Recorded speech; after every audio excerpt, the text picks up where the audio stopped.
मानव समाचार, मानवता के हक में। अस्सलाम वालेकुम नौजवान साथी, बुज़ुर्ग हज़रात, मालेगांव शहर की आवाम से मैं अपील करता हूं कि 5 मार्च को बरोज़ जुमा बड़ी मालेगांव स्कूल के पास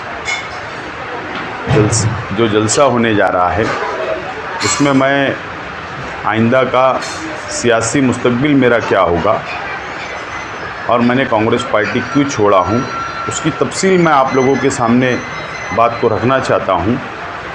और साथ ही साथ मैं आपकी दुआओं से हमारे शहर की आवाम ने मुझको कारपोरेटर बनाया, एमएलए बनाया, मेयर बनाया और मेरा साथ हमेशा आप लोग देते रहे और आपकी उम्मीदों के ऊपर मैं मुकम्मल तौर पर खरा उतरने की मैंने पूरी कोशिश की।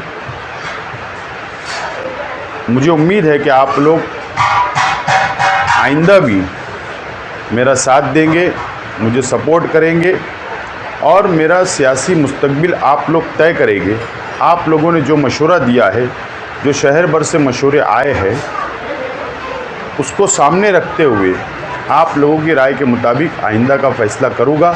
मैं आपसे अपील करता हूं कि आप लोग 5 मार्च को बड़ी मालेगांव स्कूल के पास जलसे के अंदर राजधानी हो राजधानी।